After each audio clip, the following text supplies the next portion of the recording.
Beneath the glittering chandeliers of Liberty Falls, where velvet seats lined up like soldiers and ambition perfumed the marble halls, a ripple of unease stirred the crowd. It wasn't the sharp clink of crystal or the polished echo of designer shoes that caused it. It was the arrival of a small figure, a smudge against all the wealth and ceremony. Ellie Monroe, 9 years old, her hoodie 2 sizes too big and sneakers scuffed from forgotten roads, stepped through the grand entrance carrying nothing but a canvas bag and a permission slip inked by a trembling hand. No glossy catalog, no bidding number. Only a name burning in her chest. Valor. A German shepherd once written into her childhood like a myth, now scarred, abandoned, and caged for sale. Heads turned. Laughter cracked behind manicured fingers. But Ellie didn't flinch. She wasn't there for their approval. She was there for something no one else in that golden hall could buy. A promise whispered long ago at sunrise, between a father, a daughter, and the dog who never forgot. Past the velvet ropes and polished floors, where footsteps softened into silence, Ellie slipped through the side corridor like a shadow, chasing something it once knew.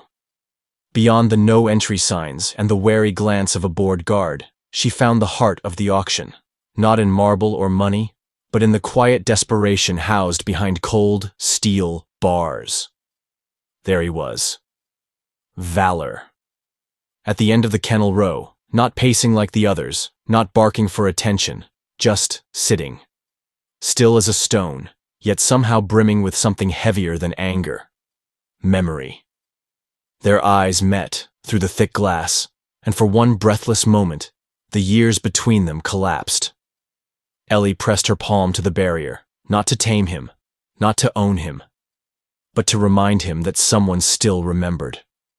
Someone still waited. The assistant's hurried steps broke the stillness, her voice clipped and cautious. Step away. That dog is dangerous. Ellie didn't turn, didn't blink. I know, she said, her voice so calm it barely seemed to belong to a child. They never gave him time to mourn. The words hung heavier than any warning sign, heavier than any muzzle or leash could ever weigh. And even the woman, seasoned, skeptical, faltered. Because some griefs were too deep for commands. Some bonds outlived orders. And some promises, like the one stitched into Valor's scars and Ellie's bones, could not be auctioned off. Back in the cavernous auction hall, the world spun on without noticing the small figure slipping into an unmarked seat at the back. Ellie folded into the shadows, invisible among rows of tailored suits and leather-bound ambitions.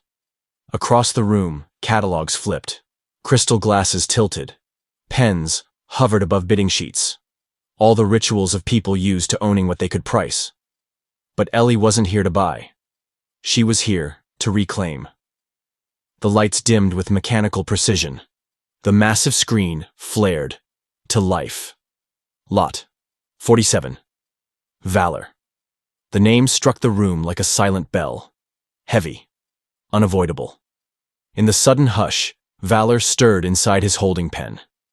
The light reached him too, grazing the old scars along his flank, glinting against the notch torn from his left ear. He lifted his head, not in fear, not in rage, but as if catching a scent he had once carried inside his chest. Somewhere beyond the chandeliers and polished shoes, he found her. He remembered. Ellie sat still, hands gripping the frayed edge of her jeans, heart a drumline inside her ribs. She didn't wave, didn't call out. She didn't have to. The recognition that passed between girl and dog didn't need ceremony. It was stitched into the marrow of them, built across dusty porches, whispered promises, and the long, brutal ache of waiting. In that moment, all the suits, the bids, the glinting wealth of the auction house became background noise. Nothing more than the distant murmur of a world that had forgotten what loyalty truly cost. Long before marble halls and velvet chairs had written this day into being, Ellie's story had begun in the dust and quiet of a forgotten porch. Her father, Tom Monroe, wasn't a man of medals or parades. He wore his service like an old jacket, weathered, wordless, stitched with things no one spoke aloud. But when he talked about valor, the lean German shepherd with fire in his veins, his voice softened. The kind of softness soldiers save for things they love but cannot protect. Ellie remembered the mornings before deployment, the way Valor would sit at the porch's edge, muscles coiled, ears forward, guarding even the sunrise. The way her father would crouch low, whispering into the dog's ear, not commands, but promises. And the way he had looked back once, just once, to tell her, "Keep the porch swept, Elle. We'll be home soon." But they didn't come home. 3 weeks later, strangers in pressed uniforms brought a letter sealed with a weight too heavy for a 9-year-old to carry. No one spoke Valor's name after that.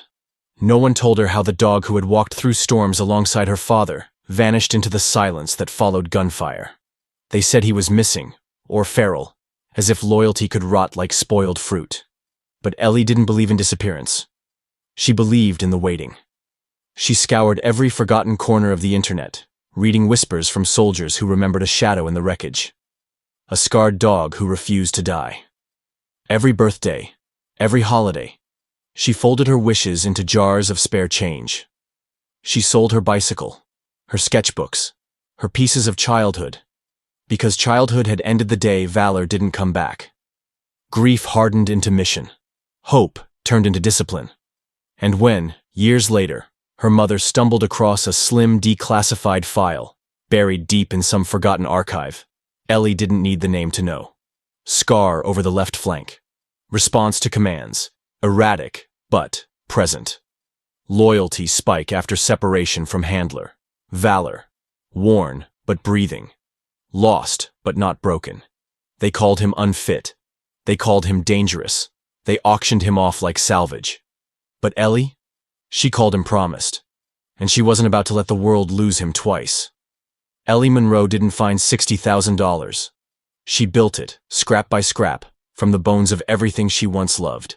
First went the bike, the one her father taught her to ride, wheels still bearing the scars of every tumble and triumph.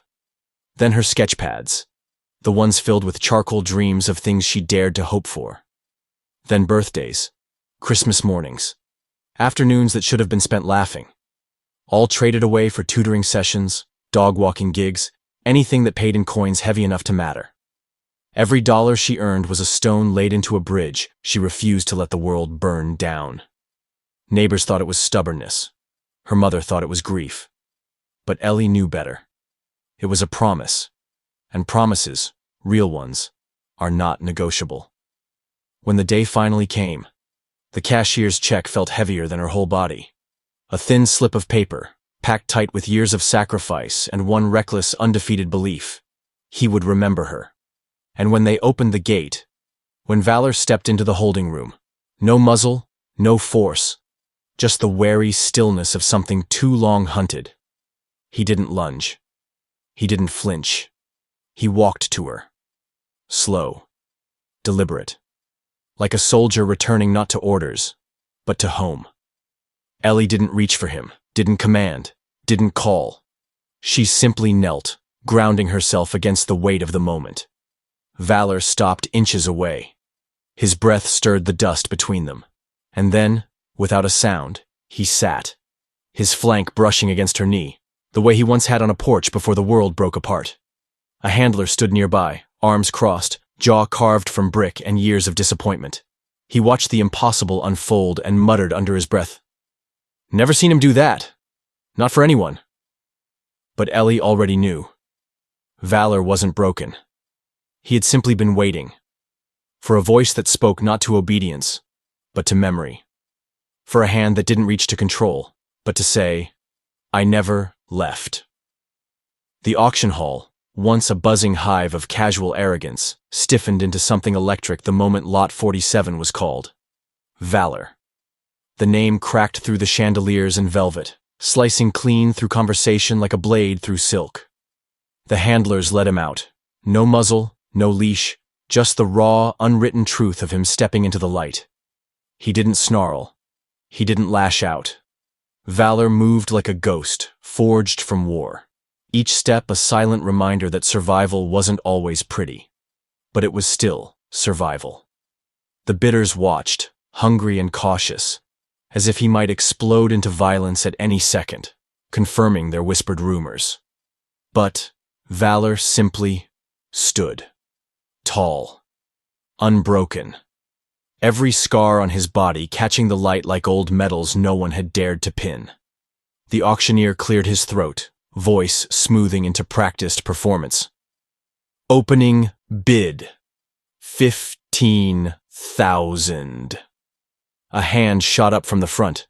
A silver-haired man with a platinum watch, the kind of bidder who didn't lose. 19, called a woman with a red leather binder, her voice sharp as her heels. 25. 30. The numbers climbed fast, each one snapping through the thickening air like gunshots. And Valor. Valor stood through it all, a monument in the storm, untouched by their hunger, their greed. Ellie's fingers dug into the edge of her seat, her heart pounding so loudly she couldn't hear the numbers anymore. The cashier's check inside her hoodie burned against her side like a brand. Everything she had. Everything she was. Folded into a fragile envelope and a prayer. Across the room, Colton Hale shifted in his chair, the room tilting subtly toward him. The man was a legend here. Former Special Forces.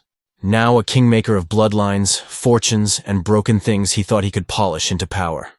His bid cut through the din with lazy cruelty. 45, he said, like he was ordering a second glass of bourbon. The auctioneer smiled too easily. The crowd leaned forward. Everyone knew it. The game was ending, and Hale would win. Because who could outbid him? Who would dare? From the shadows near the back, a girl stood. Small. Unimportant. Already forgotten. Until her voice rose, clear as a shot across a battlefield. 60. The room ruptured. Heads turned. Mouths fell open. The velvet and gold of the auction house blinked, stunned at the impossibility of it. A child, a check, and a war dog who had already chosen. Valor didn't move. He didn't blink. But if you looked close enough, you could see it. The slight tilt of his head toward her, the imperceptible easing of tension in his stance. Not toward power, not toward wealth. Toward home. The bidding climbed like wildfire. 40,000, 45, 50. Each number slicing the air sharper than the last. Across the room, Colton Hale lounged back in his chair, the weight of a man who thought the world would always tilt in his favor. He lifted a hand, almost bored, almost yawning. 55. The number dropped like a hammer. The crowd exhaled in collective relief. Of course Hale would claim Valor. Of course, no one would dare climb higher. But sometimes storms don't announce themselves. Sometimes they rise in the silence between breaths. Ellie moved. Not a leap, not a rush, just a steady, deliberate step forward. One aisle, then another, like a current cutting through polished marble in disbelief. Heads turned. Whispers cracked along the seams of the velvet chairs. She didn't flinch. At the far side of the ring, Valor shifted too. A subtle flick of his ears.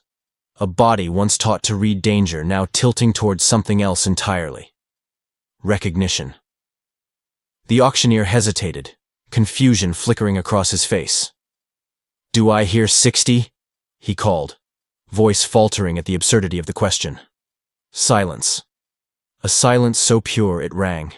And then Ellie's hand rose, slow and certain, like a promise being unwrapped before gods and men.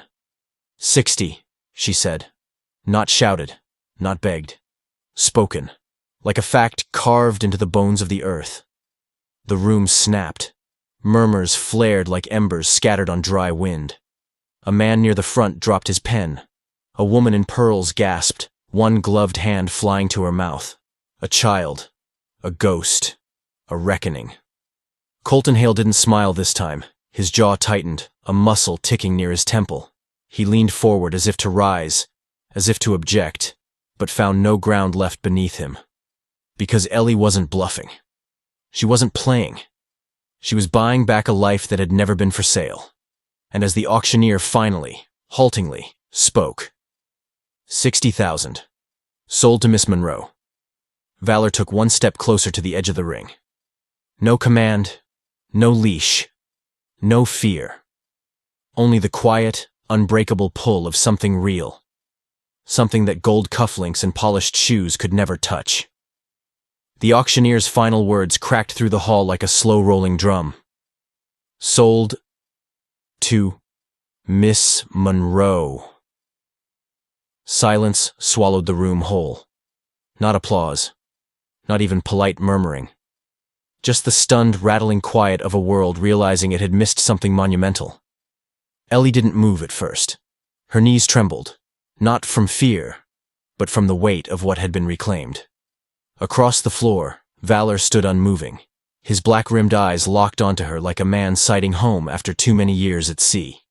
When the handler opened the gate, there was no command, no coaxing.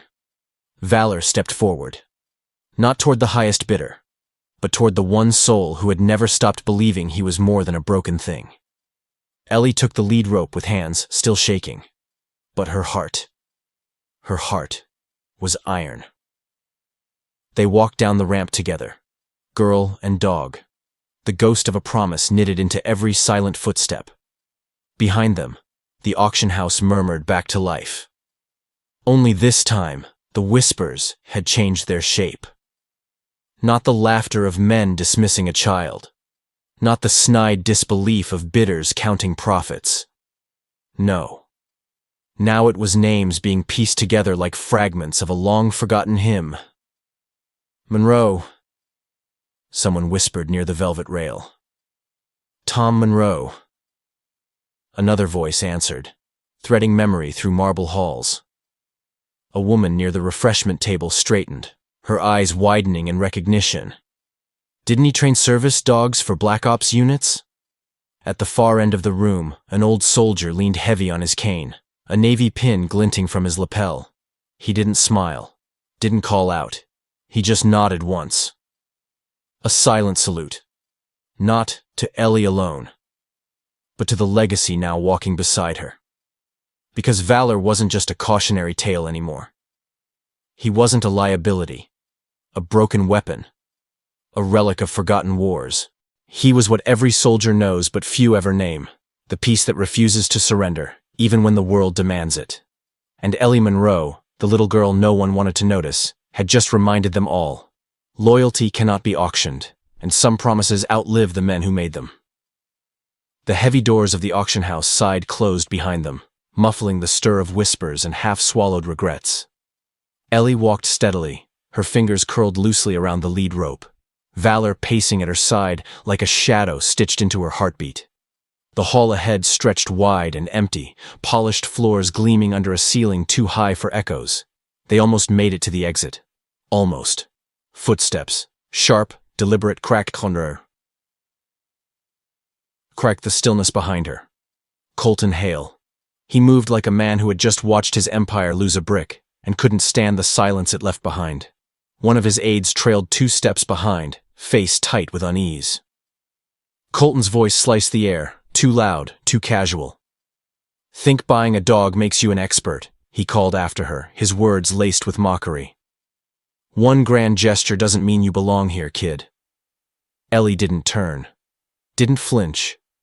She walked, steady, anchored, as if his words were no more than leaves skittering across an old road.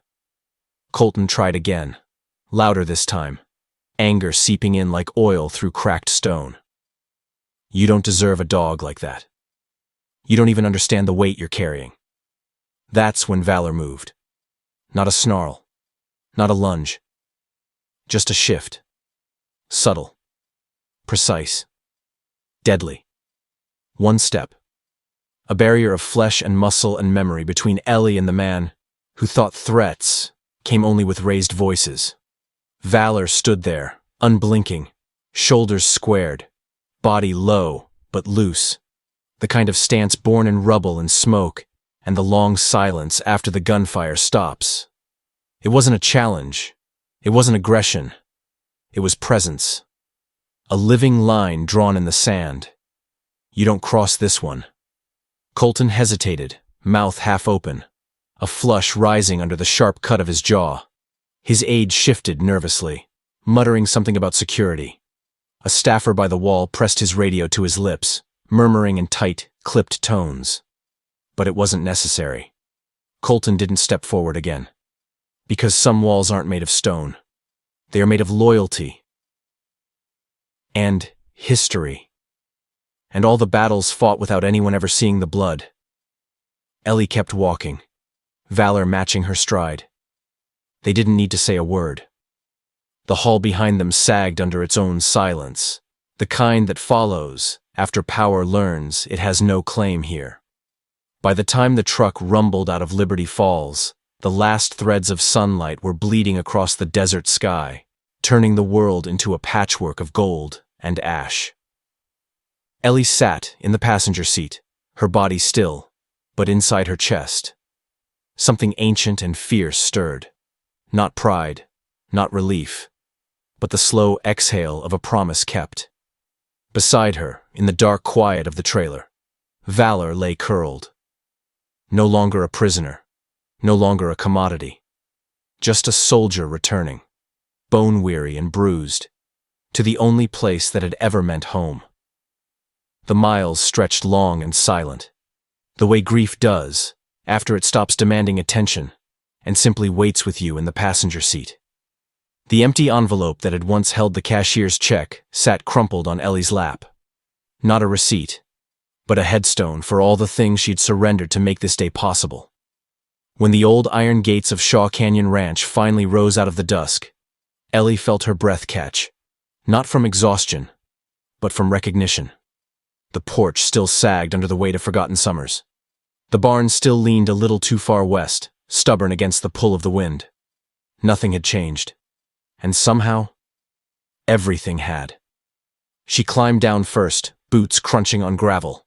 The ramp lowered with a groan. Valor hesitated at the threshold, nose lifting to catch the scent of dry earth, sun-bleached wood, the faint memory of a life lost but not erased. He stepped down. No command. No rope, just memory guiding him. He circled once, slow, cautious, then crossed the yard like a man retracing old footprints he wasn't sure would still be there. When he reached the porch, he laid down without a sound, his scarred flank pressing against the cracked boards, where a younger version of him once waited for orders that never came. Ellie sat beside him, resting her hand lightly on his side. The warmth beneath her palm was not just breath and muscle. It was proof. Proof that loyalty, real loyalty, does not die with the men who forge it. It waits. It endures. It remembers. Across the yard, lights blinked on in the windows. Inside, the house still smelled of old books, sun-dried linens, and the kind of silence that had once felt empty, but tonight wrapped around Ellie like an embrace stitched from the past. No media crews. No interviews. No answers for the world that would come asking. Some stories are not meant to be explained, only lived. Later that night, when the stars stretched wide and silver across the canyon sky, Ellie opened her father's old notebook, the one with the worn leather cover and the smell of dust and ink and memory. She didn't write an essay, didn't craft a speech, just one line, scratched onto a fresh page. He came home. Nothing else was needed. Valor slept against her side, the slow rhythm of his breathing syncing with hers. Beyond the barn, the other dogs stirred briefly, then settled again, as if the ranch itself had exhaled, as if even the land knew that a guardian had returned to the place that never forgot him. And when morning finally came, brushing gold across the hills, Ellie didn't wake him. She didn't have to. Valor rose with the dawn, stretched, and walked the edge of the property like he was stitching his bones back into the earth. He paused once at the old fence line, looked back. Ellie smiled. Not the smile of a girl who had won a prize, but the smile of someone who had found a missing piece of herself. Someone who had believed when no one else dared. When Valor returned to her side, he didn't sit, didn't lay down. He simply leaned, his weight folding into her legs, his scars resting against her skin like trust made flesh. No command, no leash, no need. Because what bound them now was not training, not ownership, but something older than war, older than grief, older even than memory itself. Belonging. And for the first time in too many years, Ellie Monroe stepped into the day. Not alone, not broken, but whole again. In the quiet that followed, as the sun climbed higher and the canyon wind whispered through the cottonwoods, Ellie stood at the edge of the world her father had left her. Not a kingdom of gold, not a castle built on applause, but a patch of earth stitched together by loyalty, by memory, by hands that had once built fences and whispered promises into a dog's ear. Valor stood beside her, not behind, not ahead. Just there, steady as breath, enduring as bone. And in that fragile hush between yesterday and tomorrow, Ellie understood. Home was never the house. It was never the ranch or the money or even the check that had emptied her pockets. Home was the heartbeat beside her. The one who waited. The one who remembered.